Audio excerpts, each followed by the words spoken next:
Berenger. Yeah, but like I think 8 tracks. I'd like to take the Jew pillow from you. Why do you have a Hanukkah pillow? Because I am a Jew. Really? No, you're. Yes, I am. 5%. Oh Jesus. On my mom's side. 5%. Jesus was a Jew. 5% on your mom's side. Which makes me 100%. That's what a Jewish guy told me, by the way. Oh, was he homeless or? No, he was one of the guys that goes, well, this kind of is a homeless sounding activity, but he was one of the guys that goes from business to business and tries to convert people. Have you seen the video of me wearing a yarmulke? No. Oh, dude. Wait. Really quick. I mean, this is... Oh, is it those guys? Because it's like in the break room looking out. There's like the Chabad guys.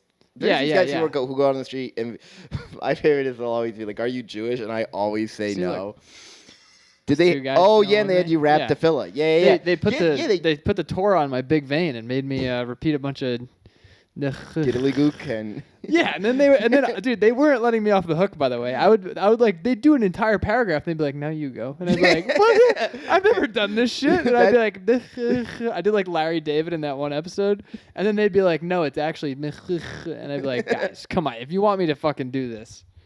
That's why I tell them when because I remember back when I lived in Streeterville. And I'd be walking down Michigan Ave to get somewhere. They'd always be out. They'd always be like, "Are you Jewish?" And I go, "No." And I just there's no way they look at you and they do not know you're Jewish. Oh, they knew, and I just lied. It's fucked up to do to a fellow Jew.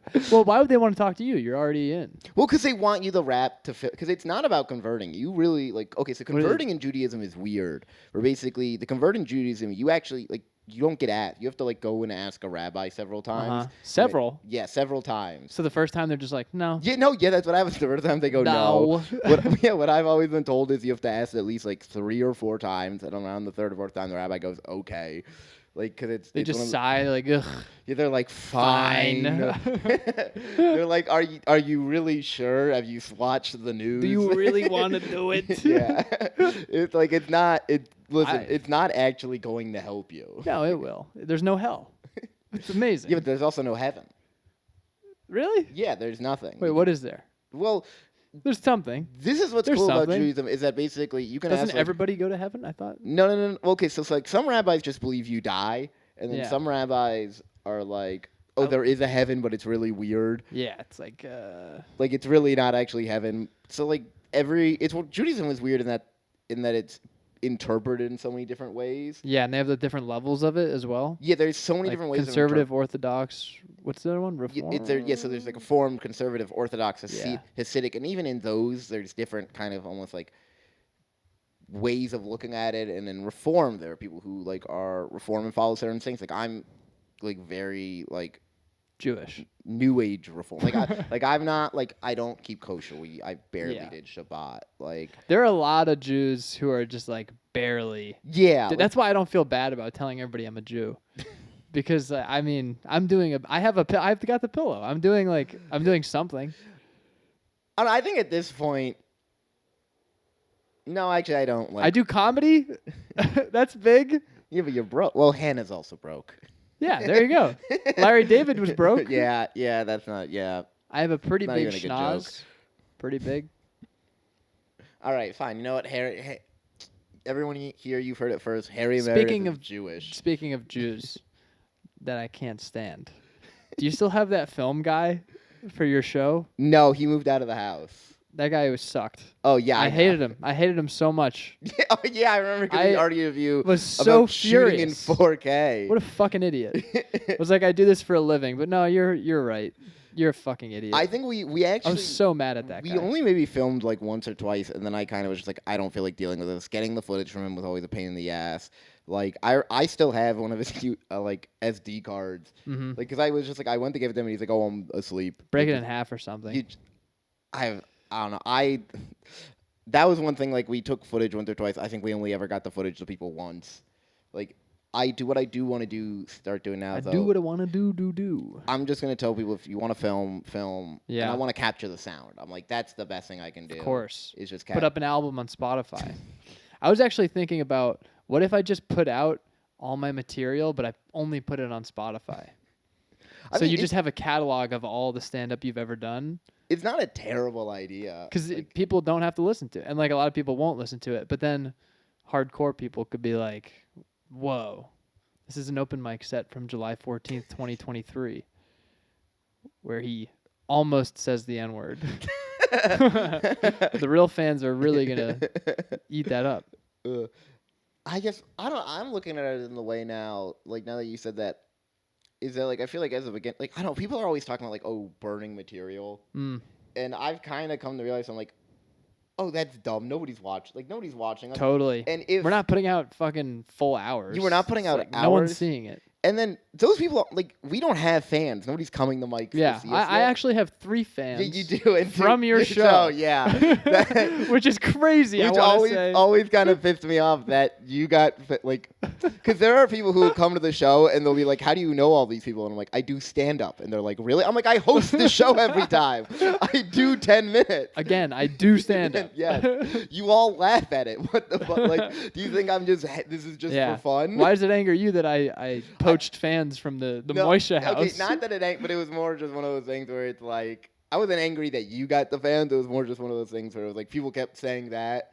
Like, I want you to get fans, but I also want me to get yeah, of course. to get fans. Yeah, that was crazy. They would like DM me and be like, "We're coming to your show tonight," and I'd be like, "This is overwhelming." Like, I realized these 2 guys, they would just be like, "We're coming to your show. This is like the 3rd show of yours that we've come to. We're such big fans." And I remember in the Lincoln Lodge, they were like, "Can we buy you a drink?" And I was like, "Nah, I'm good." And I just realized I was like, "Dude, I'm not gonna handle fame well. I can't deal with 2 Jewish guys who are super nice." You should send them the show you're doing on Monday. Was that next Monday or Tuesday, July 22nd. Yes. Yeah. The people listening to this great pod will they'll have enough time to buy a ticket. Yes. This will be out on Monday. Sweet. Yeah. Yeah. But the thing about burning material, you're totally right. Like, every single joke that you've ever written up until this point is complete fair game. Yeah. You shouldn't be retiring anything. Yeah, you shouldn't be retiring anything. The only time something should really ever be retired is if you don't like the material anymore. Yeah. Like, that's the only reason to. But even then, it shouldn't be retired. It should be, like, put onto a shelf and, like, potentially recycled later. Yeah, and then come back to it and find a new way to write it and find a way to make that. Try and see if you can find a way to make it where it makes you happy again. Yep. Yeah. It's got to make you laugh. Yeah, like, it's got to make you laugh. I don't know, just one of those things. I'm terrible at putting out footage. I'm not great at getting. I think that's okay. Yeah, I think that's fine. I don't know. That's the thing I want to be better at. I feel like because I think like October will be 2 years. So I feel like for me, like for year 3, I'm kind of like, okay, I want to be better at promoting myself. Oh, dude, I am gonna be at year 3 in like 2 weeks, like exactly. And I was like, I'm gonna on my 25th birthday, which was end of June. I was like, I'm gonna start submitting to shows, and I just haven't done it. I always tell myself I'm gonna do it, and then I don't. Just it's one of those little things where it's like menial. Yeah, it's menial, but This is what I avoid. Yeah, you just gotta make it like a work task where it's like, I know. On Tuesday I'm gonna sit down for like 30 minutes or whatever, however long it takes you. I'm gonna pick the footage I want to send. I'm gonna pick the shows I want to be on. And then in a month, if I haven't heard from back to them, I'm gonna find new footage and send it back out to them. It feels like taxes if you feel like you're being like presumptuous on your taxes. Yeah, I don't know. The thing that I think I struggle with the most about it is that, like, I grew up like I was a really annoying kid. No. Are you serious? Yeah, I was like an incredibly annoying, obnoxious. Dude, trust me, so was I. Yeah. Continue. And I think what I struggle with it in some ways is that I've spent so much time learning not to be that annoying, obnoxious kid. Uh-huh. And now, like, the idea of, like, kind of putting myself there and asking for stuff is so... Yeah. Like, because I don't want to be annoying. Like, I don't want to be that... I don't want people to be like, oh, Ian did it. Like, because I spent so much of my childhood being that kid and people talking about you. Yeah. Where I'm like, I don't want to be that. Like, I don't want to be annoying. But you kind of have to be annoying if you you want to get booked. You have to be annoying, and you have to be around. Yeah. Like socially. Like, you have to hang out at the lodge and stuff. Yeah. And, but that part's fun, though. No, that's the worst part of comedy. It's the worst part. It's the hardest part. I can't stand it. I don't know how you do it. I love the hangs. I love hangs with a close group of people. That's honestly As soon as it gets over 4 people, I'm out. Yeah, like I mean, like a ton of people can be annoying. I think it's part of the reason why I've loved running a show is because you'll hang out with comics after, and like, there's times where I'll get to like hang out with comics I really would not have hung out with before. Totally. And like kind of get to know them. Like I had on my show, like I had Georgia Moore on. And She's like great. Yeah, and she's great. And it was a super fun. We all like hung out after, like me, her, Matt Sullivan, Cole Fletcher, like AJ came and met. Like it was a bunch of fun. I'm like, okay, well that's not someone who I'd like. Would I use because she has her own group of friends? Like that's not someone I'd really. I'm in that group with. No, was, like, you nice. and her would probably never go shopping together. Yeah, no, ever. But here you are. Well, that's what's cool about comedy is you hang out with people that you would never hang out with. Yeah. Otherwise, but that's sort of like the equivalent of my podcast. Is just like I do the same thing, but it has to be one-on-one. I have to like be able to control the environment and the variables. If it's at a bar with like 3 other comics, I'm like, oh, this is a lot. I don't know. I like the kind of uncontrolled chaos of it. I feel like, but that's why I like going out. Is I never know what's gonna happen, and the me that, in a weird way, excites me. Yeah. Because I like being able to control stuff. Well, that's why I like stand-up. That's what I like about stand-up is that when you're on stage, you're like shucking and jiving, you're like in the pocket. Mm-hmm. But the social, just like having to talk to people. And the thing about stand-up is you meet new people like every night. Yeah. Every night. Like every fucking night you're at a mic and you're like, who are you? And then they're like, I've been doing it 5 years. And you're like, where? And they're like, Chicago. And you're like, what? I've been here. I've never seen you before. I shit you not, me and a couple other comics had the same conversation about forgetting and remembering people's names. Oh, don't even get me started on that. Because I'm terrible with What's up, names. man? How's it going, dude? We were talking Nice about what is the worst name to call or be called by someone who doesn't know your name? And it's Bud. It's definitely Bud. Yeah, Bud's pretty bad. Bud is bad. Buddy. Bud is AJ Leidig has this thing where he can call me Bud and Buddy, and I don't mind. Yeah, which but that's which is weird. You know him. It is, but still. There's nobody else in my life who calls me Bud or Buddy. It's like when Kaylee Horton calls me Honey. It's like her and black women can do that. I'm like, sure. She always is like, oh, hi, sweetie. And I'm like... Even my mom, I'm like, Honey. But Kaylee Horton, I'm like, oh, Kaylee called me Honey. It's cool. But yeah, no, I agree with that. Yeah, it was Bud. And Has that happened to you? No, I did have one time happen. So I raced Will Cunnington. Oh, yeah, I saw. I got smoked. Kid's fast. Yeah, kid is fast. I overestimated myself, underestimated him. And Emily Ogle took video of the race. Mm-hmm. And then kind of like after, she was like, hey, do you want me to tag you in it? And I'm like, yeah, just type in my Instagram. And she's like, well, here, can you type it in? Oh. And I'm like, and I just out loud just went, you don't know my name, do you? And she was like, no, I think you should just, and I'm like, no, you type it in. And we kind of just went back and forth for You put the gun to her head? Yeah, I put the gun, we went back That's and forth crazy. for a solid minute. And Will behind me was like, oh, wow, Ian Zeid. I was like trying to clue her in. Is it Zeid or Zeid? Zeid. I've been saying your name wrong this whole time. Everybody has. I don't like. I've heard really the only time I care is if I'm on a show. That's when I'm gonna be like, hey, say my name right at least. If I'm on an open mic, like I think I've said Zeid my whole life. Sorry. You say that like you've been saying it wrong for like 25 years. No, just I've known you for a year. Just a 12th of my life. Which is not that's not trivial. It's not a 12th of your life. You've known me for a year. 2 years, right? Haven't you done comedy 2 years? Yeah, I guess a year and which would be a 12th, yeah. You just immediately. Yeah. I'm not good at math. That's not. Yeah, that's bullshit. You're definitely way better at math than I am. I was gonna say something about the names. Fuck. Yeah, but it was. I don't know. We like went on, and then apparently the Will was like, Will, why didn't you help me out? And Will was like, I literally said his full name 3 times to you. Oh. Yeah, Will's trying to be a wingman. Yeah, and like help her out. That's brutal. Yeah, I still don't know what the best way to go about, like, if you don't know what someone's name is, what is somebody told me that what you should do is you should be like, what's your full name? So then they tell you their full name. Yeah, that's a good way of doing it. That's a good way, but I mean, even that, I feel like I'm not smooth enough to just be like, I don't know, like, what's your full name? And then, like, you have that internal clock where it's like, it keeps ticking, and then the longer you wait, the weirder it is if you ask what their name is. Because if you ask within an hour of meeting someone, it's like, oh, I totally get it. But if it's like, If it's like a week of knowing someone, then it gets a little weirder, and then it keeps compounding. Yeah, Dude. I had this happen to me recently where I was going out with a girl and I just didn't know how to pronounce. Like I was like I thought I knew the pronounce her name. Sure. Russian? No, Italian name. Italian. It was like Julina. So it's like spelled Okay. Giulia. Oh, yeah. Like so, like I'm like, okay, that could be Juliana. That could be. So we went on 3 dates before, and I remember talking to my dad before the third date, and I'm like, yeah, I still don't know how to pronounce her name. And my dad is like, you need to fucking ask. You need to ask before you Yeah. you run into someone. And Dad, I love this fucking girl. I don't know what her name is, but And then thank God she just said it on the third date, and then it's my mom. I'm sending her the voicemail. damn. Rip Mrs. Zeid. She's like luckily said it on the third date, and then there was no fourth. Ah, so you said it wrong. No, I didn't say it wrong. She said it, so I learned to say it. Oh, I see. And then basically, because she had just moved to the city, so it's like, oh, there's no way she wants to. I'm like, I'd be surprised if she wants to jump into a relationship right away. So I'm just gonna take this like date by date. Of course. And then honestly, like, a couple of days after our third date, like it was a good fun date.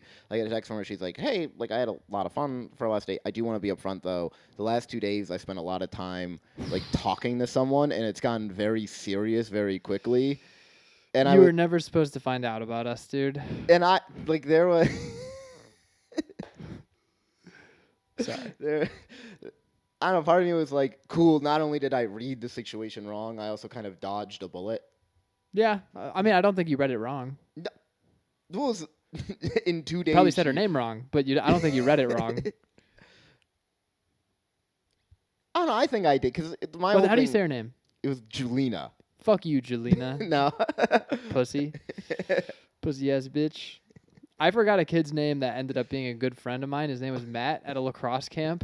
And literally, it was a 2-week-long camp, or maybe a week-long camp, and literally on like day 5, and it was one of those things where you're like waiting for everybody else to say his name, and they just never do, and you're like, what the fuck? But you know that it's gonna, because when you actually like pay attention to dialogue and conversation between people you know, you very rarely say the other person's actual name.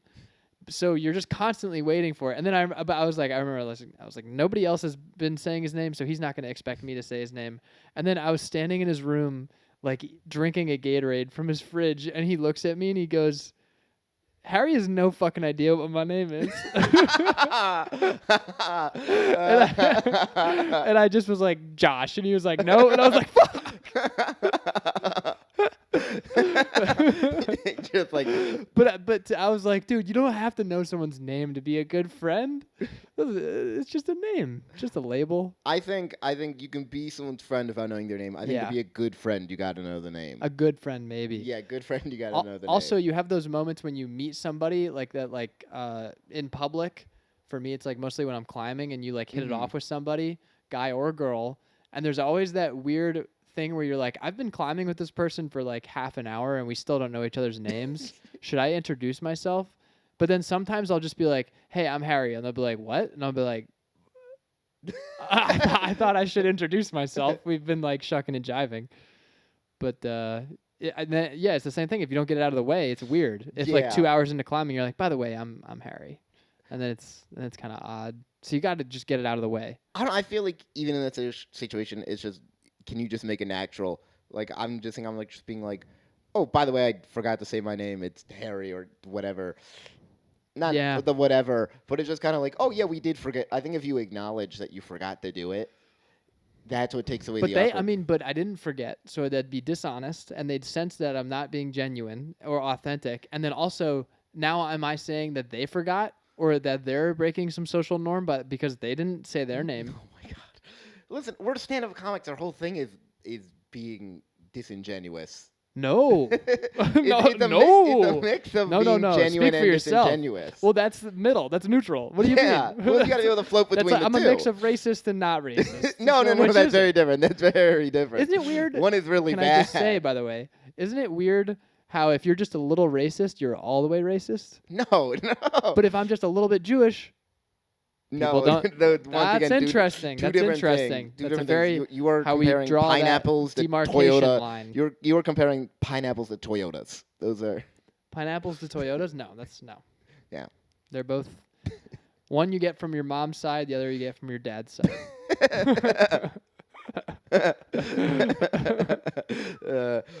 It sucks that that's true. Yeah, dude, I was in New York for like a week, and I just feel like I can talk to people on the East Coast easier than people in the Midwest. Right off the rip, I don't know what it is. It's definitely just me, fucking placeboing myself, gazeboing myself. Sorry, but like, I don't. Even when I'm at my climbing gym and I like see all these people around me, I'm just very like I'll just do my own thing. But on the East Coast, it's just, hey, what you doing? Yeah, I don't know what it is.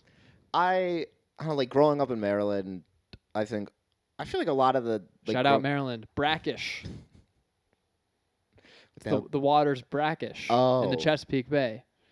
You know about the Chesapeake Bay, Yes, I know right? about the Chesapeake Bay. It doesn't sound like it, dude. Yeah, but I've never heard anyone be like, oh, the brackish water. Yeah, everybody says brackish. I've got 2 shirts that say brackish.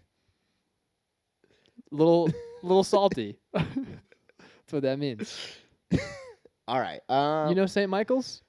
Yeah. Eastern Shore? Yeah. Well, see, I never would go. My mom lives there. Yeah. See, I'm from the inside of Maryland by D.C. Oh, which is very yeah, different from. Yeah. No, that's the right reaction. The shoot you up part. No, You're not near Baltimore? Okay. No. More like D.C. Even suburbs. near D.C. is kind of a little sketch. Yeah, there's areas. I mean, but there's sketch areas everywhere. I grew up in like North Potomac, Gaithersburg. It was pretty much a normal like the suburbs here. What were you gonna say about Maryland though? Oh, I was gonna say like I feel like growing up in Maryland, a lot of like what we did, I feel like as kids, how we talked to other, it was just you would just talk shit to each other, and that was kind of just like. Yeah. But you do it to people you didn't know that well, even. Talk shit to people you don't know. Not like talk shit, but you'd poke and like make fun of. Yeah. And like joke around. Gotta read the room. Yeah. And I feel like in the Midwest, you gotta kind of be nice first before, like, as you meet someone. You I think so. You can't come in off the rip being a little mean.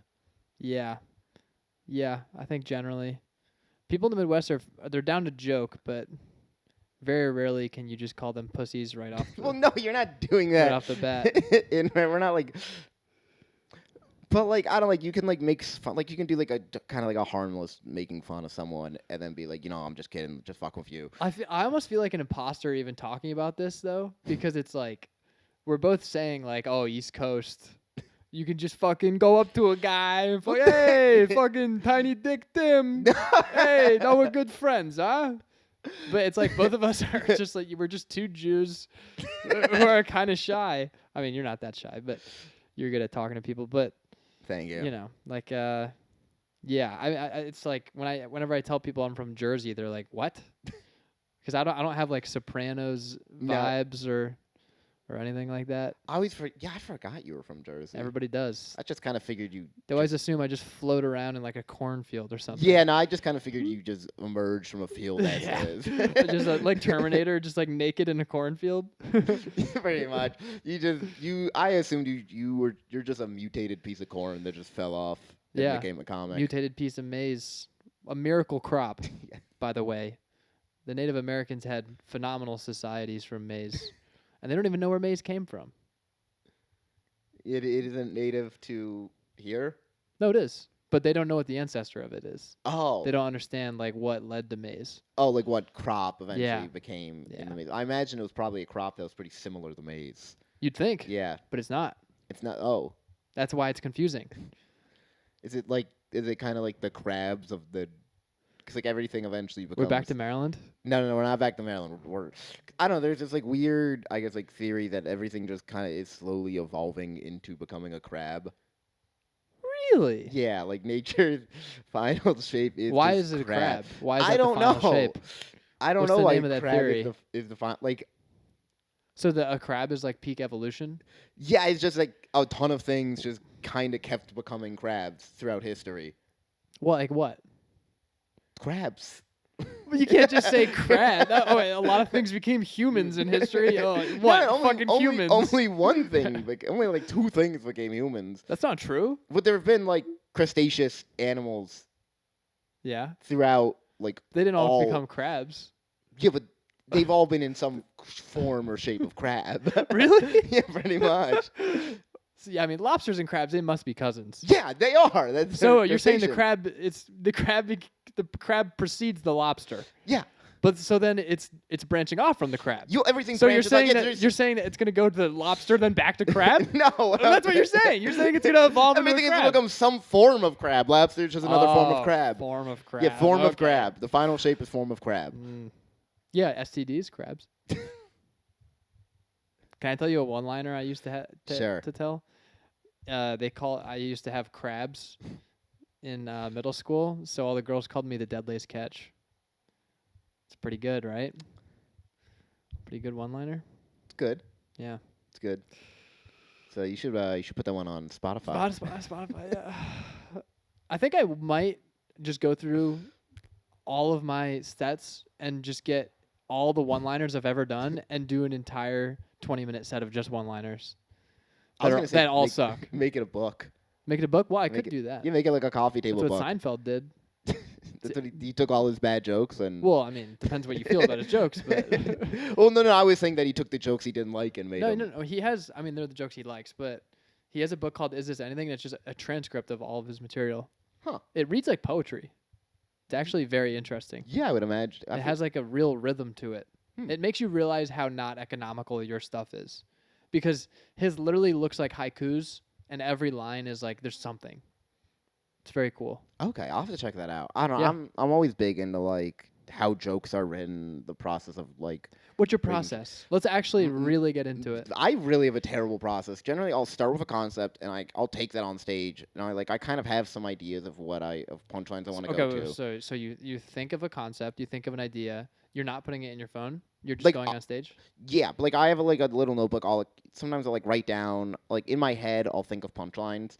And so Okay. by the time I kind of get on stage, I know I'm like, okay, I'm going to hit this is going to be a tag. And I'll write down really just like kind of the subject and then just like almost like the tag or the punchline shorten into just the general concept of what that is. And then I'll take that on stage. I'll kind of see what works once or twice.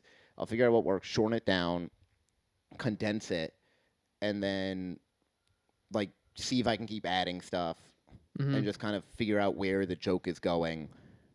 And then that's kind of how I build jokes. And then generally after that's all done, like I'll have that recorded, and then at some point I'm really bad at doing it, but I'll sit down and I'll write it out. Like I'll actually put in the words and then I'll tighten up.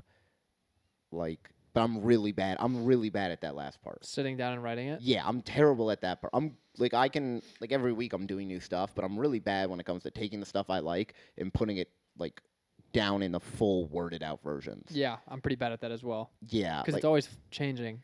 Yeah. And as soon as I put it down, I feel like it's like, now it's like set in stone. Yeah, and it's one of those things where I want to play. Like, and then if I go to change it, all of a sudden now I have like 15 versions of this joke written now, and it's like, which fucking one do I want to go with? And but it's one of those things where it is, you kind of do need to do it because it's such a good way to keep track of like what material you actually have and what material you don't. Because you will like there are jokes you'll love and you'll just forget. I know. Yeah, It's you fucking just fucking terrible. forget about That's why I always try to go through my recording. But I'm literally today, I downloaded an app, a note program on my laptop called Obsidian. And I re-downloaded it because the first time I did it, I didn't organize it in a way that I liked. And now I just like, fuck this. It just became too overwhelming. So now I'm re-approaching it because I want to create some form of like bookkeeping for all of my material and all of my sets where I can actually go back and look in and see I got laughs on all these lines. These are the bits. This is how they connect. This is where they connect. But it's just like, it just gets to be so much so quickly with stand-up. And then now I'm struggling with like, okay, so I went over my rabbit hole set and I wrote this entire bit. I wrote every part where I got a laugh. I did that same bit at Logan. Am I now rewriting out that entire bit again? Yeah. And then which I would have to then I have similar components from each one of those sets. So now do I have to rank which one of those laughs was better? But was that laugh better because it was better or because the room was better? Well, that's one thing I've learned is that like if it's getting a laugh, I'm like, cool, it works. Like I've stopped judging the laughs. I'm like the only time that's I like should the Louis school of thought. Yeah, it's like I've got to stop. Which I somewhat agree with. Like and it's nice when like, and it can be a bit annoying where the first time you do it gets a huge pop, and the second time you do it. But it's just one of those things. It's like, Story of my life. yeah, it's like okay, well, the first time I did it, it got the huge pop. Like, let's do it that way. Let's figure it out. Like, I get so in my head about that. yeah, I mean, it's one of those things where I found it's just sometimes they're just going fuck it. No, I know. Like, You're yeah. totally right. Like, It's just you- this has gotten a good laugh. Yeah. I know it has. It can again. Yeah. It has to be possible. There's no way that. Okay, let's say if I do this joke 100 times, it gets a huge laugh one time. There's no way that one time was the first time. Yeah. But maybe. know. Maybe it was. One thing the way I do my stuff is so I'll take I have everything just in video like sound bites, sound form. I take that, I put it on a Word doc. Word will let you do all your transcribing for free. Well, Google Recorder app transcribes it for you. Ooh, that's nice. It's amazing. That is nice. I found like Microsoft's whatever, like legitimately quite good at getting all the words. Mm-hmm. And so I put that in a Word doc. I throw it in the thing, it transcribes it, and I just have a huge thing where it's just all of it. Then I'll just comb through. I'll take out I'm like, okay, this is a joke, and I'll put it in an Excel sheet, and it's like here's this joke version. You have an Excel sheet? Yeah, I just use an Excel sheet. How big is the Excel sheet? It's got to be huge, right? Not that, because I'm terrible at doing it. Oh, I'm really bad at doing it. Well, that's the thing is in concept, it's always great to be like, and I'm going to have this, and then I'm going to put this in this bucket, and then there's going to be a bucket inside that bucket. And then you actually do it for 5 jokes, and you're like, oh, this is exhausting. You're like, this fucking sucks. Fuck, dude. And now I'm taking the magic out of stand-up. Yeah. Which is going up there and being like, ha, bow, bow. My back's against the wall. Yeah, I know. And I think especially the magic of joke writing is where jokes come from and how they come together. And so it kind of sucks when it comes time to put it all pen to paper. Yeah. And it's like you figured out how the joke works, and now it's like, oh, well, now it's just like we said, busy work. Mm-hmm. It just becomes busy work. That's why I've relegated my computer and typing to just strictly rewriting and editing, because I don't feel like I'm getting any creative work done there. Yeah. But that's it's I don't feel creative when I'm rewriting or editing your stuff. I just feel like, okay, cut this, keep this, change this. Yeah. But when you're coming up with stuff, it's like, what if I did this? Or what if I did this?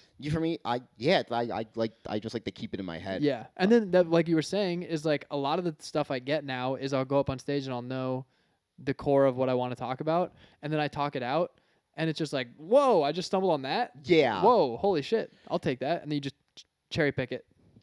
Another thing all cherry picking. What I've been trying to do is I want to just start writing more 10-minute sets that are all just kind of about the same material, which I think not a lot of people are doing. Click stuff together. Yeah, but it makes the set so much more fun to listen to. It makes the set so much more fun to say. It makes it so much easier to fucking remember what jokes you want to do instead of jumping through 15 different fucking jokes about different things. Well, if you're doing a 10-minute set, how many jokes do you have on your set list? I can squeeze in 8. I'll probably have 8 or 9 in there. Yeah. But I mean those jokes include maybe 1 to 2 different punchlines and a tag. And so sometimes it's just about it's about not forgetting it. You'll have 9 jokes, and then sometimes, because if it's all just different stuff, you're gonna forget 8. You're gonna forget that 6th spot, and you're gonna just go in if you have jokes 1, 2, 3, 4, 5, 6, 7 that you want to do in order, you're gonna forget 4 and go from 3 to 5. Yeah. And so I found I just want to write more sets where it's I'm gonna just talk about this subject or this topic and things that are involved in this topic for 10 minutes. I will say though, because my average, if I'm doing a 10-minute set, I have 3. And because I have this Cosmo bit that's 5 minutes, sometimes 7. That's nice to have. It's nice, but it's a lot. And and it's this thing you're saying. I never have to remember what bits I'm doing, but it's almost like there are bits within that bit. So it's you still have to fucking, and then now they really have to be in the right order. Yeah. So it doesn't really take off the pressure, to be honest. If you're in a groove, it's better because you're kind of this is a story almost. I know where it's flowing, but it's still very daunting. Yeah, but I feel like you said, you're coming up on 3 years. I'm coming up on 2. I think that's a good practice. Because we don't have to be fucking masters at it. It's supposed to be hard. And we're supposed to suck. Yeah, we're supposed to suck. Freeing. Yeah, we're supposed to suck. I'm just worried about It's nice to be like, we're supposed to suck, and then year 4, I'm still supposed to suck. Year 5, I'm still supposed to suck, and then it's like, am I gonna just get to like 8 years in and be like, fuck, I still suck? Well, okay, but Oh shit. eventually, yeah, you're not supposed to still suck, but it's one of those things. It's like yeah, we're at year 2, we're supposed to suck, but we're better than when we, it's you more just have about to keep it's like getting better. yeah, you have to keep getting better every 1% year. better, as Mark Morrell would say. But I sort of view it like a Formula 1 driver. It's like the first year you're in, it's like, okay, we'll let you like not do that well. But then it's kind of like eventually you have to like start producing results. But Yeah. obviously we have such a longer timeline. And Yeah. you hear about all the greats, and it's like, oh, they sucked for fucking 5 to 10 years.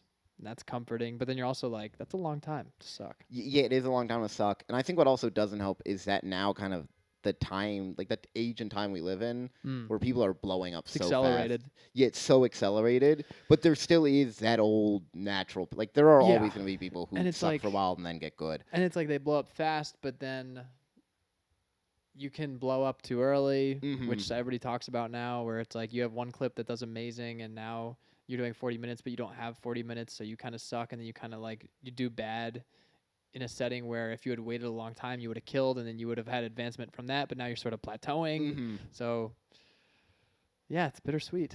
Yeah, And I this think is with the content as well. Yeah, I think it's gonna be a thing where, especially for our generation of comics, we're gonna have to learn is that if you do have that moment where you don't blow up, you gotta bite it a little bit, but you can't swallow the whole cake. Like you gotta. I've never heard that. Well, okay, yeah, You I'm can't just like, swallow the whole cake? like What? okay, so I guess You okay. can't suck your cake and swallow it too. That might be the title of this video. It's a long title, but with Ian Zeid.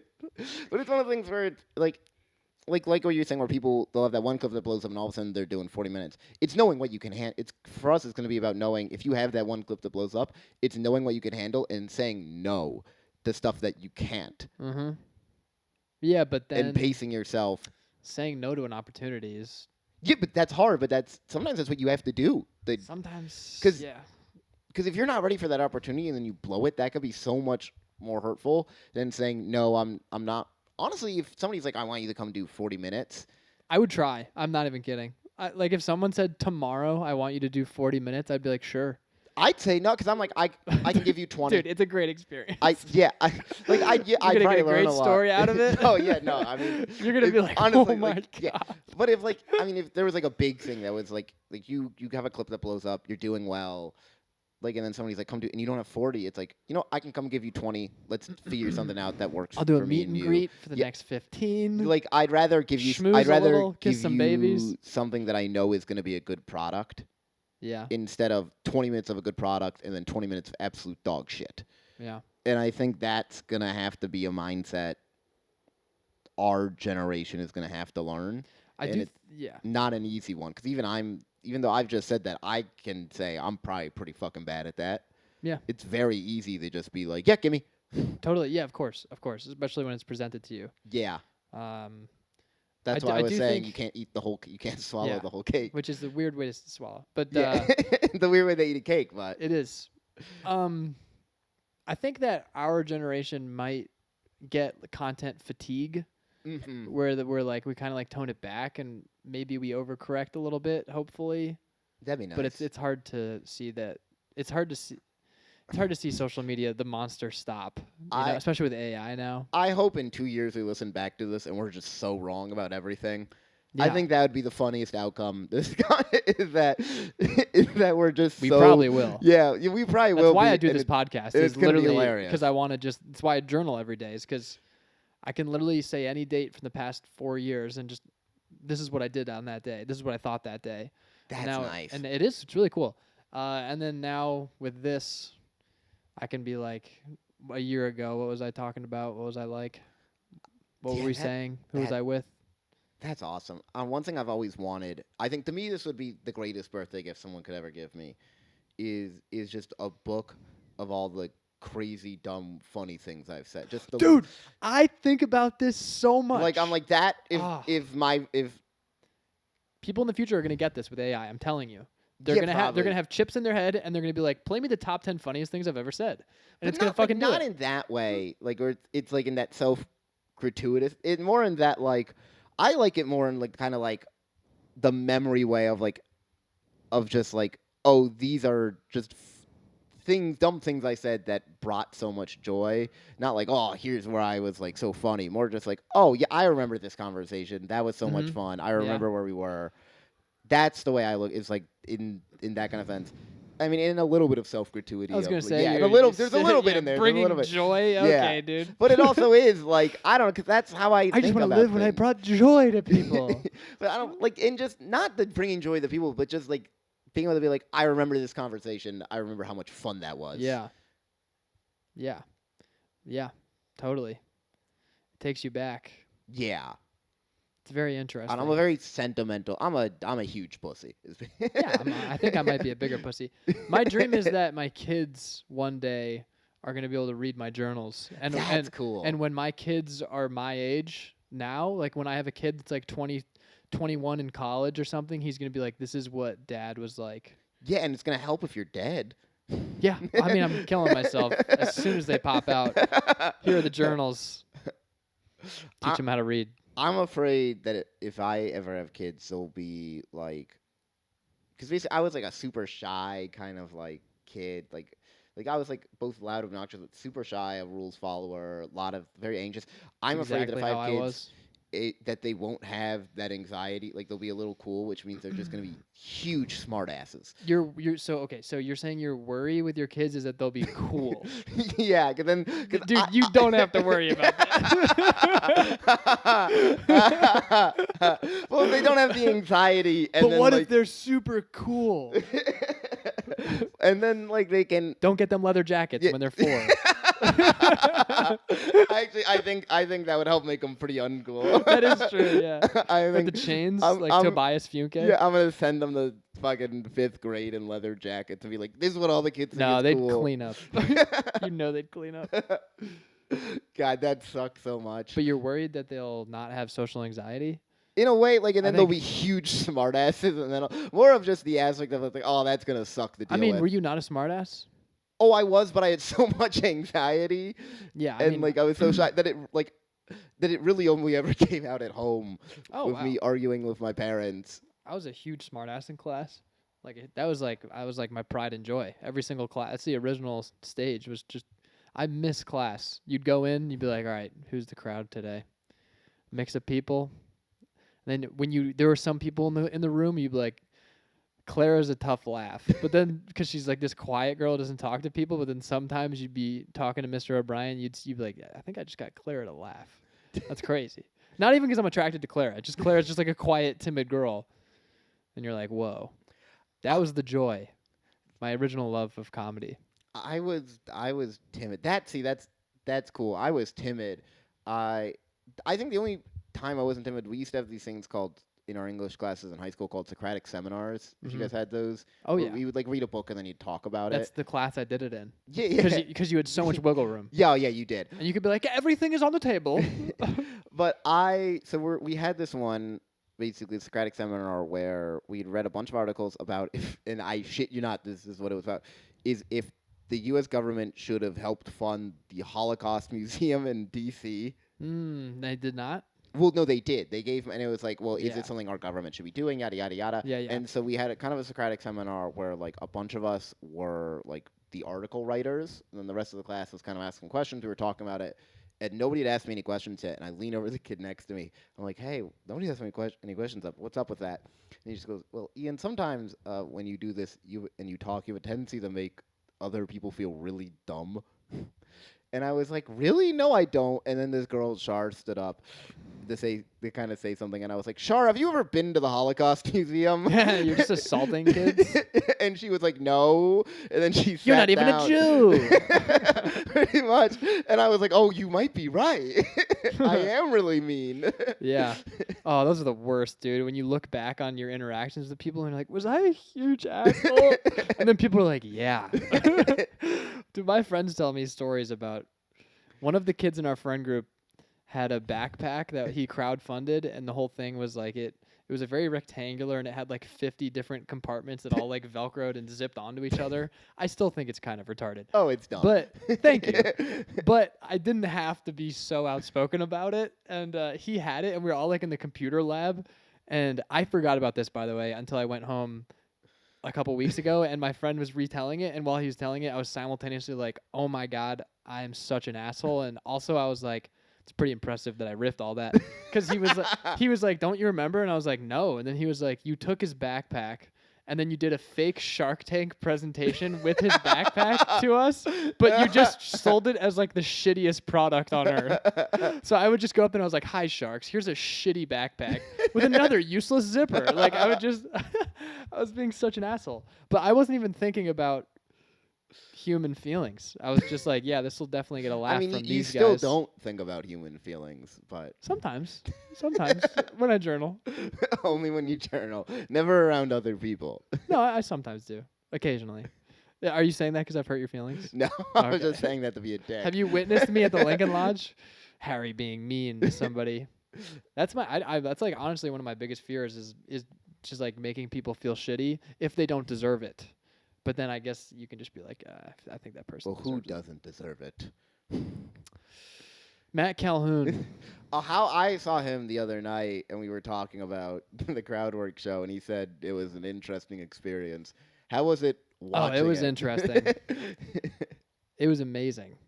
It was well. First of all, Matt was like the only one who actually fulfilled the promise of the premise. What was the premise? Was Crowdwork, right? Okay, yeah. It was 10 minutes. He's like the only one that actually did almost exclusively crowd So work. everybody else tried to do material and then did. A lot of people just did material, and I that's was like, dumb. "This is fucking infuriating." And I really fucking wanted to go up on stage and just be like, "Fuck you. This is how you do it." But not that I would be. Crowd work just doesn't seem that hard, but whatever. Everybody just reverted to their material. To some extent. Matt probably to the least. He only did like 2 of his jokes, and he kind of like wove them in. But that was his first time ever talking to a crowd. Ever. Not like he's never even talked to people at mics in the crowd. That's like the first time he's ever done it. So, I mean, for that, it was pretty solid. They definitely liked him.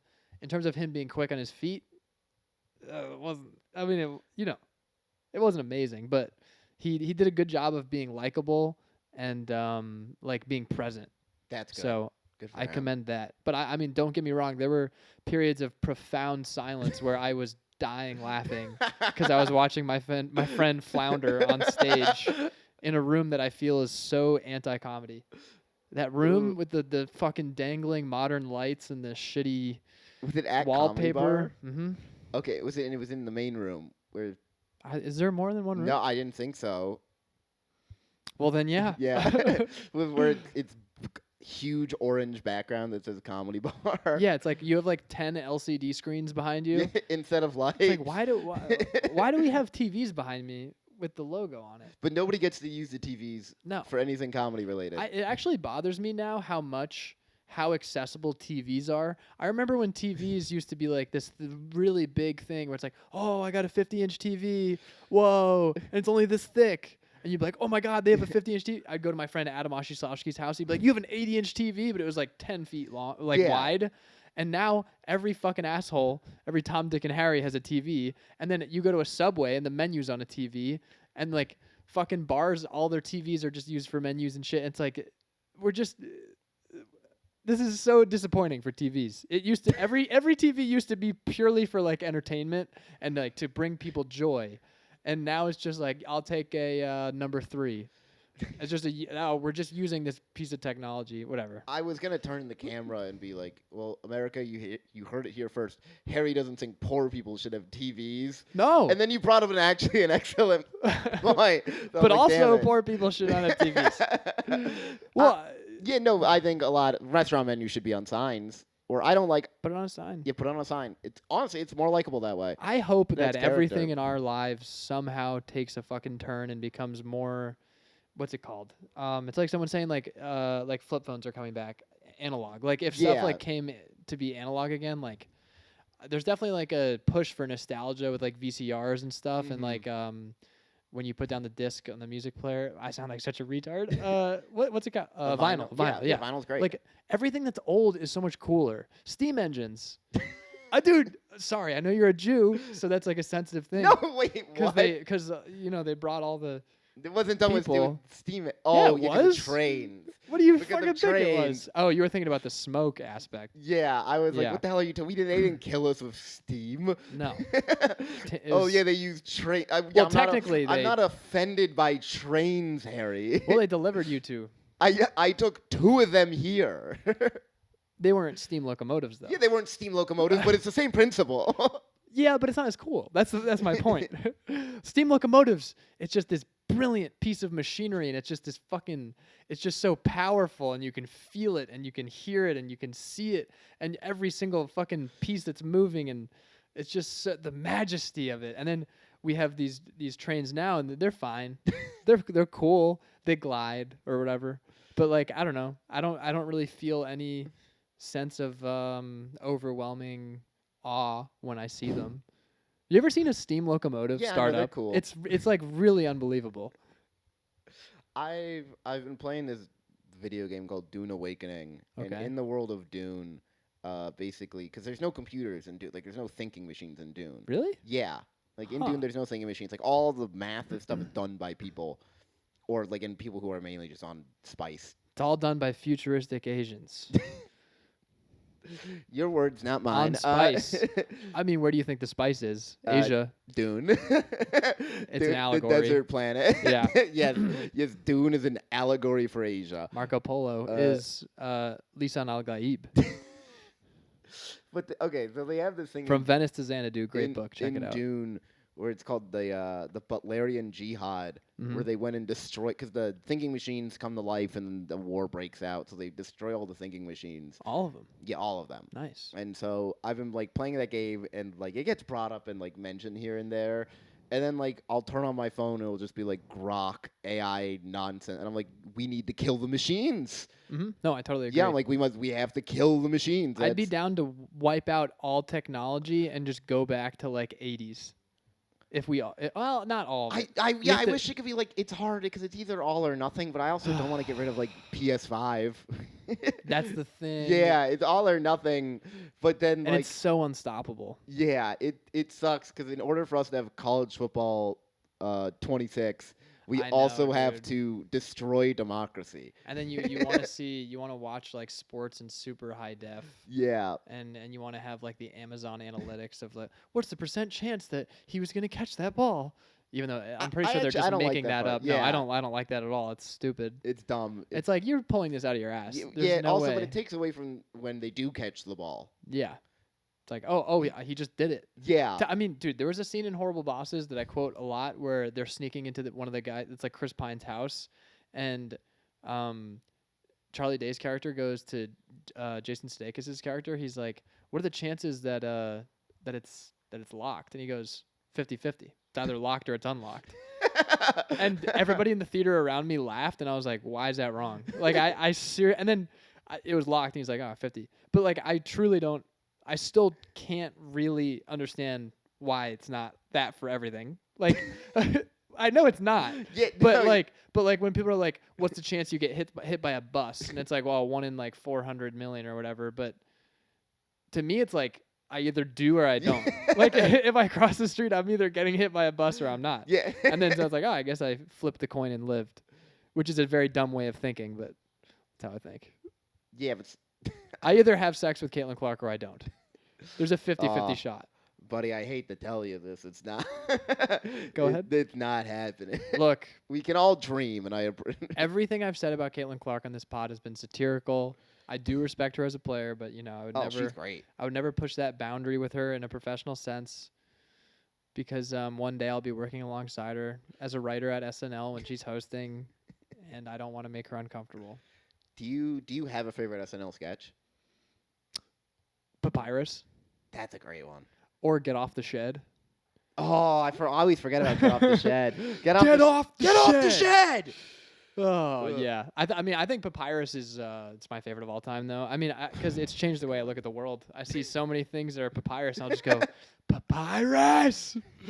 It's so beautiful. For me, It happened again. oh, it's such a good so line. fucking good, Such dude. a good line. Also, Tostitos For My Hungry Boys with Vanessa Bayer. Oh, that one's great. Oh my Well, god, where she's like in the kitchen with Kristen Stewart. Okay, yeah, that one. Dude, that one makes me piss myself that laughing. one is great. Then there's also the other one where it's the Larry David one, and they're all like mind controlled, Mm-hmm. and it slowly becomes a horror thing. I don't think I've seen that. Where she's like, I'm making the Tostitos for the guys, and then she walks because you can hear them yelling off screen, and then she walks in, and the TV's just off, and it's like, what's going on? It's like, oh, and it's just they're just like yelling about the football game. Oh no, I have seen that. Yeah. My favorite, those are good picks. Yeah, what's your favorite? Is honestly a Rock from one of the sketches from when the Rock hosted. Uh-huh. It's called World's Most Evil Invention. What is it? And so basically, it's like all these people. Rock is a good host. Yeah, it's one of those people. Like he's actually like quite good at it. Where it's like, oh, I've invented a freeze ray. I've invented like a shrinking gun, and I'm gonna shrink the moon. It's like some bullshit like that. Despicable Me. That's Yeah, that's the exact plot of Gru. Whatever. It's like something like that. Yeah. Yeah. And then The Rock comes in like a lab coat and with like a robot, and he goes, "For my entry into the world's most evil invention contest, I've invented a child molesting robot." Everybody's like, "What?" And he's like, "I call him Robo Chobbo." yeah, you win immediately. And they're all like, "This is awful," and he's like, "Thank you." That's a really good. That's a really good sketch. It's a great sketch. Oh my god, I think my favorite line from it is it's like, well, how do you even build a child molesting robot? Well, you build a robot, and then you molest it, and then you hope it continues the cycle. That is really good. I wonder who wrote that. What's your like favorite era of SNL? It's gotta be, I think everybody has. It's the era you get into it. So for me, Yeah. it's like 08, like 012. Because I remember the first SNL sketch I ever saw was when my parents showed me Dick in a Box. It's a dick in a box. Yeah, like my parents were like, you're old enough to see this. You should watch this. You're gonna think It's it's not hilarious. gay if it's in a three-way. Yeah, Yeah. yeah. I remember watching like all of those. I must have been in like first couple years of middle school when that was going on, or maybe like elementary, or my last year of elementary. So school. you're the Fred Armisen, Bill Hader, Andy Bill Samberg, Hader, Jason and Sudeikis, Seth Meyers, Amy Poehler, Tina Fey, Maya a Rudolph. little bit. So I'd say like that group right after Tina Fey and Amy leave. Taron Killam, Cecily Strong. Yeah. So when Bobby Moynihan, Taron Killam. Mm-hmm, yeah. So like in those two, because there's this period where you of course Keenan, because he's never not there. Yeah, where it's like it's Andy Samberg, Bill Hader, Fred Armisen, and also I think it's like Cecily Strong, Taron Killam. So you have those cross, and they're fucking phenomenal. Yeah, the Doormen sketch with Fred Armisen and Bill Hader is one of my favorite so as well. Funny. Where they're breaking laughing. Yeah. I love some of Bro, snowman. There's this old sketch I love that's like kind of from before the era I love. It's like in that Jimmy Fallon, Will Ferrell era. And I think it's a Cut for Time sketch too. In the hot tub? No. It's called The Old Prospector. Oh, I've seen that. Yeah, with Will Ferrell as the prospector. Yeah, anytime I've ever done an Old Prospector voice, it is purely based on that character. As it should be. Yeah. Do you ever think about when stand-up isn't going well? I don't know if that ever happens to you, but it happens all the time. Do you ever get off stage? Because I do this so much now. I'll get off stage after not being good at stand-up, which is a lot, and then I'll just be like, maybe I'm like a Will Ferrell, Larry David guy, where it's like, yeah, I'm really funny, but it's just not this medium. That's like how I justify to myself. I can't be like, oh, no, I don't have anything. I just be like, no, it's just not stand-up. But then I'll be like, no, I have nothing else. I don't know. There are times where I'm like that, where I'm like, okay, I'm super funny in conversation and talking to people and this and that. And it's like, I just haven't figured, what I always tell myself, I'm like, I just haven't figured out how to translate that yet. Like, to me, that's the biggest hurdle is translating it from one thing to the other. And like getting those, and that's the hurdle. It's all. Stand-up is so different than conversation. Yeah, like but it's so people different. Want it to sound like conversation. But when it does, it's incredible. I know. When you can, it's the greatest thing ever. When people sit there and they just feel like they're having a conversation with you, and they haven't said a single fucking word. And I think especially it's so funny. It's such a funny thing to be like, my favorite kind of conversation with somebody is when I talk for 10 minutes Yeah. straight and they shut the fuck up the whole time. That's when I'm like, I feel like I'm in a state of flow. Yeah, because we're self-centered. Yeah. Because you have to be inherently self-centered. I think you have to be at I least a think little bit everybody self-centered. is self-centered, by the way, except for like parents. Well, some parents are still self-centered, Yeah. but I think most people are. I don't think comedians are that much more self-centered than most people. Do you just think it's that we just know we are self-centered? Like that's. I think that's part of it. The awareness about being self-centered and the willingness to admit that you're self-centered Yeah. as well. But also, I mean, there's something about the willingness to get up on stage in any like that says something, but it's kind of like where people say like, I was complaining to my coworker about how much I was drinking one time, and they were just very matter of fact. There's just like this wise, very stoic figure. Shout out Deb. And she was just like, yeah, I mean, like there are a lot of lawyers who work really hard and they drink constantly, so it's not like special to comedy. And I was like, it's a pretty good point. That's a pretty good point. There are people that are very high functioning that are still drinking their lives away. Yeah. Like it's not just us. You know, It's like there are firefighters and cops and construction workers that like I'm sure they have it's a fucked shocker. up problems Most of America is drinking. well, their most li- of the world. yeah, drink their lives away. Yeah. Because it sucks.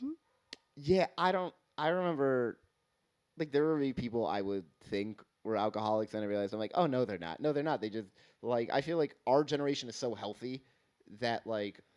Well, what do you define as an alcoholic? To me, that it's someone who drinks so much that they can't function. What's like they don't have anything going. Okay. To me, that is what an Their life has been ruined because yeah, of it? yeah, by alcohol. Sure. Alcohol. To me, that is what an alcoholic is. Nah, dude. To me, an alcoholic is the same thing as someone who's like a heroin addict. Because Sam Biru is an alcoholic. No, he's just a. Well, see, I Dude. don't know Sam Beer enough. He is an alcoholic. Does he? I don't know, but he's still. I see him on shows all the time. I see that. I know he's a functioning alcoholic. That's why they made that term. Yeah, that's bullshit. There's No, such dude, thing I as- don't think it is. I think it's bullshit. I think that's just. I think It's that's like just a heavy it's like drinker. it's like Denzel in Flight. He's a great pilot, but he's also a huge booze bag.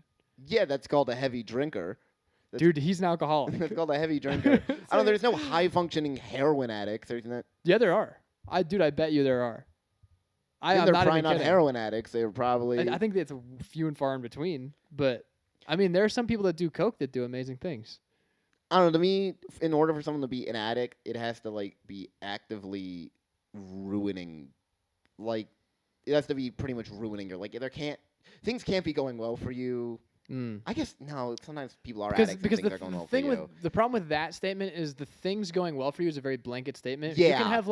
You can have 90% of the things in your life falling apart, but you can be doing exceptional in one category. Yeah, now and I you're was- being an I alcoholic. was literally just thinking about John Mulaney. Yeah, being like, exactly. Like he was a coke addict, but he was doing Thank fucking you. fantastic. Yeah, so He literally fulfills you're right. every Yeah, aspect you're of right. that. It's like if you're like an amazing doctor and you're also a huge alcoholic, it's like people are going to see that and be like, oh, you can't have a problem. But then it's like, yeah, but he's also a horrible father.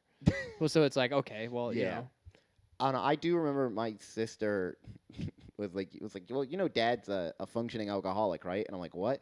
And I'm like, explain to me how Dad is and she's like, well, you know, he has a glass or two of wine every night. I'm like, no, Tara, that just means Dad likes to drink. I mean, I don't think that's horrible. Yeah, no, like my sister was like, no, Dad is a high fun. I'm like, no, Tara, Dad is. I have been around alcoholics. I do comedy. Yeah. Like, Dad is not an alcoholic. Have you met the guys who are like, hey, man, you know what's great about weed? It's not addictive. I and then hate they're this like, shit. want a toke? And then their life is falling apart. Yeah. And they're like, dude, but at least weed's not addictive. I've been trying to do a bit about that for like 2.5 years, but it's just like, I know people whose lives are just like in shambles because all they do is smoke pot. And then they'll just be like, thank God it's not addictive. And it's like, dude, you're so hooked. It's crazy. I think you should just talk about it's like, yeah, it's not addictive, but it does ruin everything else. Yeah. It doesn't matter if it's addictive or not. If it's fucked up everything else. Well, the sign that I saw that stuck with me, and I've said on stage a couple times, and sometimes it works, sometimes I just need something more to it, is I saw a sign in a dispensary, and it said, weed is not addictive, but it may be habit forming. And I was like, that's the biggest Yeah. crock of shit I've like. Oh, there has to be a comparison. The best That is comparison I what have addiction is exactly. It's like, oh, I just have a bad habit. Daniel Tosh has a joke where he's like, I'm not spirit. Don't you love it when people are like, I'm not religious, I'm spiritual, and he's like, I'm not honest, but you're really interesting. I want it to be something like that, where it's like snarky and a good comparison, but I just haven't thought of anything. No, you'll think of it one day. That's what's fun about this. One day, yeah. Is that you'll have ideas. Like I'm trying to get an idea right now. The click is that basically I was on a date last Saturday. This guy fucks. No, I don't. I can't close the deal for shit. Sure. Still going on dates. Yeah, I don't know, I put myself out there at least, but we were gonna go watch the fireworks at Navy Pier, just from like a park in just from like the beach in Lincoln Park, and so we're walking just walking to Lincoln Park, and some guy rides by on a bike like fully nude. Oh. And we're like, whoa, what? We're like, what the hell was that? And we keep walking, and some lady coming the other way. It's like, yeah, if you keep walking that way, there's gonna be like 2,000 naked people on bikes. No way. and we're like, and we kept walking, and sure enough, the park was just filled with naked people, because it was apparently that night was the Chicago Naked Bike Ride. What? And it was like 9:30 at night, and we're talking. And the thing I want to get over, the part I really want to get to about this is that basically we got into like a little bit of an argument. Because like the whole idea behind it is that they're like, oh, we're protesting like fossil fuels and all that stuff, and I'm like, okay, yeah, but there's better ways to go about it. I'm on your side. I was just about to be like, what a dumb. Yeah, I'm like, yeah, and I'm like, there's better ways to go about. You want to do that? There's better ways to go about doing it than being naked. And it's like, well, like, and the girl was like, well, that guy, on his back, it was written like gas crossed out and said ass. And I'm like, yeah, but you can protest fossil fuels while not exposing yourself to children. That's true. Yeah. Yeah. And then as I said that, there was a family with like 8-year-old kids walking this way, and 4 naked people on bikes rode right past us. I think the children angle is good because exposing yourself to children is very bad. Yeah. And it does kind of negate their great cause. Yeah. Because they think they're doing so good. And then it's like you do know you just showed your penis to like 5-year-olds, right? But I mean, and they start at. But let's try to see their side of it. Start at 6:30. Let's say that 5-year-old. See, that's a little early. Yeah, that's what I said. The sun should be set. Oh, dude, it should be 11. Let's see. It should be 11, and you should be doing this on a Tuesday, not a Saturday. But if it's at 11, it's not going to raise any awareness. You need to scar some kids because, well, I'm actually kind of completely on their side now. So this kid, say he's 5 years old, he sees a cock on a bike, whatever, scars him for life. He grows up, all he can think of is that cock, and then he's in therapy one day, and she's like, "Why do you think you drive all electric vehicles and like you are such an environmentalist?" No, that kid is gonna be driving and then he's a Ford like, "Oh my God. F-150. You think he's gonna rebel? Oh, I think he's gonna rebel. Well, he's gonna have an F-350 then. He's gonna have a dually. Oh my God. Big smokestack. Ugh, I thought of that because it's like all the kids are getting exposed by these people, and it's like the best thing. Like, and I was like, oh, well, then the parents have to have the awkward conversation, and that's what happens. But the best thing you can do as a parent when that happens is to just not address it. Because when I must have been around like 12 or 13, I want to say, and me and my family, we did a trip up to Boston, then Martha's Vineyard, and we went to go whale watching. Mm-hmm. And so to go whale watching Martha's Vineyard, you have to go to like the town that's at the top of Martha's Vineyard. Yeah. So the day we were there was also the day of Martha's Vineyard's Pride, the Martha Vineyard Pride Parade, which is a huge fucking parade. I didn't know what gay people were. Like, I had no concept of what the fuck was going on. People weren't calling you gay? No, like, we were just there. It was very obvious we were there for something else. Our family of 4 was there. Because this was before that. Yeah. Like, yeah. That happens. Yeah, so this must have been about, like, summer after 5th grade. I must have just been about to go in the middle school. So, like, 11? Yeah. Like Yeah. So, like, I remember just, like, kind of asking my parents, I'm like, hey, what is this whole parade about? Because there's people in, like, fucking paper mache What's all this? And my parents were like, I'm like, what are they celebrating? My parents were like, stuff. And I'm like, yeah, but what kind of stuff? And they were just like, stuff. And eventually I was just like, because I was a pretty inquisitive kid. I'd like, ask a ton of questions. My parents just kept going stuff to the point where I'm like, fuck it, it just must be stuff, I guess. And never thought about it again. Wow. I mean, that doesn't sound that inquisitive. That you were just like, huh, I guess it is stuff. But, like, they just kept going, no, it's just stuff. Like to the point where as a kid I was like, fuck it has to be stuff. You can just bully kids into believing stuff. I Yeah, guess. like it just has to be stuff. Like, because I as a kid I remember I must have been around the same age, and I was in the car with my mom, and I was like, "Hey, Mom, what's the national deficit?" Like, can you just explain? I'm like, I keep seeing it on the news. What the hell is a deficit? Why is it bad? And I made my mom explain to me what the debt ceiling was. Mm-hmm. It's a very Jewish coming of age conversation. Yeah. You knew about that before sexuality. Yeah, I did. I knew. I knew our government was spending more money than it had before I knew what tits were. Yeah, that's a premise. Yeah. That's definitely a premise. My parents were pretty open. I remember when I was... Yeah, you talk a lot about your mom giving you Cosmo. Yes, I do. Which I have another bit now that I'm going to tag onto that. But I remember when I was little, I was just like, I found out about gay when I was like 12. And I just was like... The way you worded that. The concept of gay. The way you worded that is so good. Just, I found out about gay. You didn't find out any of the other ones. And, well, that comes way later. Yeah, no, that is how it works. You do start with gay, but... But I literally came home from school and I was like, how do I know that I'm not gay? And my mom was like, do you want to kiss boys? And I was like, no. And she was like, no, you're not gay. It's just so simple to me. And I was like, oh, okay, that's nice. That worked out well. And that was just from then on. I was like, every time I'd ever be like, did my junk just wiggle a little bit thinking about that? And I'd be like, nah, I don't want to commit. So I'm not gay. It's a nice thought experiment to the chagrin of my fans. Oh, your fans think you're gay? I think everybody thinks I'm a little gay. No, I just have mostly gay guys that watch this. That's not even a joke. Really? Yeah. That's I don't have any real fans. I don't have any real listeners. We truly are speaking into a void. Oh, yeah, I figured. Yeah, which is fine. Like, how many listeners do you average?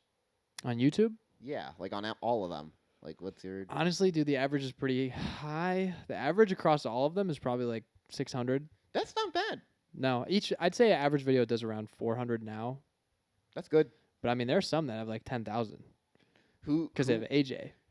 Oh, AJ Leidig, the foot clapping incident, which is infamous. He's on WikiFeet.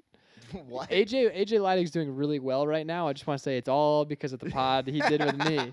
That catapulted. What's the foot clapping incident? How many times have you gone over the foot clapping incident on this podcast? I think only like 2, but not really in detail. He had his feet like this, and he was telling a story about stomping a mouse, and he went like that with his bare feet onto each other, and I was sitting where you are, and I was like, we're gonna go viral. Like I literally was just like, that's it, dude. You did it. Congrats. And now that video has like 11K. and he's on WikiFeet. And I went to his WikiFeet and somebody linked my video. So, I was gonna say cool, and I'm like, no, that's really not that cool. Which is nuts because he was on, not getting jealous of AJ or anything, but he was on my pod, and I don't have a WikiFeet. But I don't want a WikiFeet. Yeah. I've started deleting comments that are just like about feet. I mean, I don't get them anymore, but I used to. You used to get a lot of... I remember Will Cunnington telling me something about that. It's like, there's a lot of people who are watching it for the feet. Oh, yeah. Like, what? Oh, yeah. And then Will and I did a nice thumbnail for his video, and it worked. It was funny because YouTube Studio would do this thing where it's like review your thumbnails, see what works or not. And it was like, these are all the successful ones. And it was me and Kai where we spread our legs. It was me and Harold, like I was pretending to eat his foot. And then it was me and Will, and Will like looked like he was about to suck me off. And I was like, yeah. Also, I know a thing or two about thumbnails after the incident with Roast Battle. Wait, what was the roast? Why do you have so many incidents? I'm a dummy. Well, okay, you know that there's a Roast Battle rule named basically because of me? No. When you're in the green room on Tuesday, or when is it, the 21st? Yeah, August 21st. It's on Monday. Tuesday? No, it's going to be a Thursday. That's not a Thursday. Yeah, August 21st is a Thursday. Oh, it's August. Yeah, because I'm running the Chicago Triathlon. When you're in the green room, Chris Grieco is going to tell the rules, and one of the rules, which he normally does last, is going to be, if you're going to clip the video and post it yourself, ask the other person's permission and do not use their ass as the thumbnail. Because I did that. Whose ass was it? You can figure it out if you look at my social media. I've since apologized. We've cleared things over. It's okay. I didn't realize what I was doing. Wait, But I literally was just thinking, I was like, yeah, this will get clicks. Who like okay? I threw it up on I threw this video up on TikTok as an afterthought. So I didn't even know they had a TikTok. So I didn't tag them or anything. I just threw it up. I put my phone away. And then it hit 2 million. Okay, wait. So did they moon you and then you? No, you can go to my TikTok or my Instagram. Okay, you can figure it out pretty quickly. I gotta see this. I mean, do this really quickly. On my Instagram I didn't do the same thing, but I did a similar thing. Wait, ready and. She's got a big butt. We've all noticed it. Oh. Yep. Oh, you. Yeah. Yeah. Oh, and she was not happy. No. Yeah, that makes sense. She got way more followers than I did. It was really weird how I thought it was just like a benign video about a lamp from Pixar turned into like everybody in the comments said I was like Trump. They said I sounded like Trump because I just kept like building and repeating, and then other people were saying that I was misogynistic, and then it was just like a huge percentage of black guys just talking about how perfect her ass was, and I was like, this was not my intention at all. So I do feel somewhat guilty about that. But yeah, I'm now in the annals of roast battle history because I have a rule named after me. Oh, I gotta one up this with Tommy somehow. Yeah. Good luck. Just be like, everybody, we can see Tommy as a small penis. Just like zoom in on his bulge. Make that the thumbnail. I don't know how many people would click on that. Who knows? I was thinking of just What's asking. bigger, his earrings? Does he have earrings? Oh, he's he always must, in earrings. Yeah. Tommy Saxton, I really have not had a conversation with you. You should have him on. He's great. I love Tommy, dude. I should. He's funny. I'm getting to the point where I need to start actually talking to people in our comedy scene. I had a call with this producer who's going to read my screenplay in a month. Shit, dude, that's awesome. And probably nothing's going to happen because the screenplay sucks and I need to make it way better. But he was basically just telling me, he was like, yeah, just like be around. It's like incredibly invaluable to be around. And I literally told him, I was like, I was with people that run the Laugh Factory at a bar and I hid in the bathroom. And he was like, that's not good. Yeah, that's terrible. That's really bad. That's not good. Yeah, being around is I try and I've been bad about this the last couple months, but I have a goal of at least once every month or every other month just going to CYSK. Wow. Just because it's good, like I learn so much when I go. Like it's the best independent. It's easily the best independent show in the city. It's run so well. They fill that room every fucking show. Every show, every week they fill that room. Like, and that's that. And it's a room of like 40 plus people easily. When I did Vouch at the Laugh Factory, one of the bookers for CYSK was there, and I had a decent set. Mm-hmm. And apparently after they were like, we really wanted to have Harry on CYSK, but he's just too young. Oh, that's interesting. And they've put people younger than me on Really? CYSK, so. Oof. Yeah, that's fine. Who younger have they put on CYSK? Who's younger than he that they put on CYSK? I'll tell you after. Holy shit. Yeah, because I'm trying to write. I'm like, no, usually it's pretty Maybe like. not necessarily younger, but like they've been doing it for almost the exact same amount of time, if not less. Okay. So then I was kind of like, because at first I was like flattered, and I was like, whoa, I was in consideration. Then I saw other people get on, and I was like, what? How do you? We'll talk about Vouch after. How much do you get booked a month? I have spurts. That comes in waves. Yeah, it comes in waves. Like the last 2 months I've got a show in South Elgin. I've had my show. I'm doing this other show. I did. I'm like, oh, I have the show tonight. I did. God, what other show did I do? I did like Love Below. I think like 2 months ago. I did. It comes in waves. My goal is at least try and average a show a month. I'm like, one show a month? Yeah, one show a month would be good. Oh, okay. So we have like a same. Yeah, like to me that'd be good. Yeah. 1 or 2 would be great. I'm trying to think how many shows I've done this year. Because what I did, Will's show, I've had running your own show helps a ton just because it ensures you're getting up. To me, it's one of the things I'm surprised. Well, I kind of get now why you don't do it. Because like you said, you don't like the talking to people and I think if I was running a show, it'd be slightly different. It's just the logistics behind producing suck, don't they? Isn't it a lot of work? Well, for my situation, it hasn't been because it's so casual. Like it's something I can treat very professionally, but also it is kind of casual.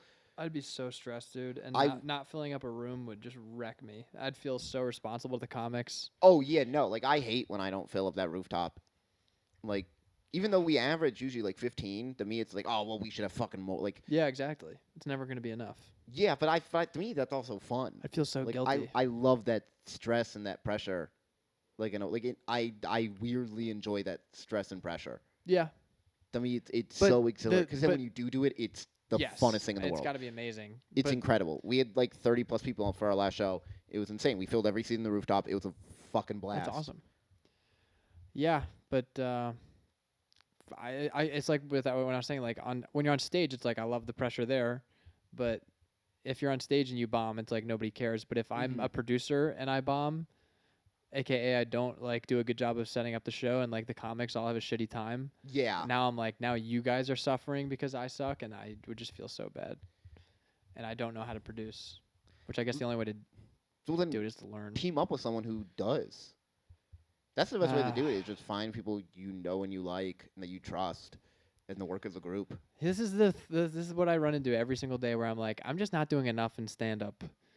Because it's, even though I have a podcast and I do stand up and I write, but it's like I'm not putting out videos, I'm not producing a show, I don't talk to people, I don't submit. I'm lonely. I'm sad. I'm lonely, I'm gay, I'm sad, I'm a little Jewish. Well, that last one was good. Racist. No. The second to last one was They're good. one and Last the same now. Yeah, every single day I'm just like, I'm not doing enough. Yeah, but that's part of this. Yeah, but some people are doing.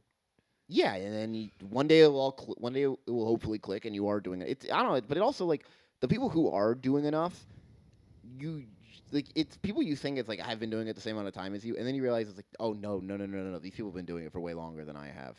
Sometimes. I found a lot like there are people who I'm like, oh, this person's doing super well. There are also people that are have been doing it basically the exact same amount of time, and then I'll see how many shows they have, and I'm like, oh, okay. So 12 times what I have this month? You have 12 times the amount of shows that I do? Yeah, but sometimes That's pretty wild. That comes and goes. It does. That comes, and there's people who, like I know there's people, and we'll talk about this after. Like there are plenty of people who I see who get shows, and I'm like, really? And then I'm like, it comes and goes. It comes and goes. You can't let it get to you. Like it comes and goes. Yeah. Like and especially like I know right now, like I'm writing good stuff. Like people have been telling me the shit is good. It's now I just have to do my part and fucking ask. Yeah. And it's it's the worst part, and it fucking sucks. But it's one of those things where it's like if you were like, Ian, can I come on your show? I'd be like, yeah, I'd find you a fucking date. I would never do that, dude. I want to do your show, but I could never bring myself to ask. Yeah, well, you technically just did. No, I didn't. You said I want to do. You did say the I would words love I want to. do. Yeah, see, I would boom, love now to, you've and I'm asked. open in August, but I would never do Well, it. we're booked up for all of our. Like, I would never do it. when I get my October and November dates, I'll let you know. Because we're gonna do winter Outside? shows. No, we're gonna do it inside. Oh, dude, it'd be funny if we did it outside. So usually we'll go Just into freezing cold? October for outside because it's just warm enough. Mhm. We've had nights so like when our first show. No, it was our second show. It just because this spring was really weird. It didn't get warm until June. Really did not get like Dude. warm. It's mid-July.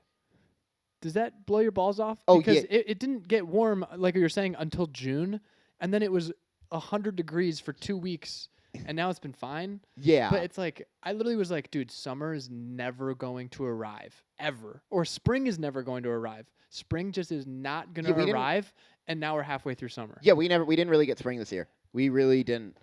I was like- so pissed. Like we had a really shitty May. It was so cold. Yeah, it was so cold for all of May. It sucked. Like, and it wasn't just that it was like cold. It was cold. It was obnoxiously cold. Yeah, like it was still like it wasn't like 40, 56, like yeah, 40. it's always that test that I do where it's like, can I stand outside and truly, without being like mentally focused on not being a bitch, like, can I just like be relaxed and comfortable? And I just couldn't do it. There were like 3 days in May where I could.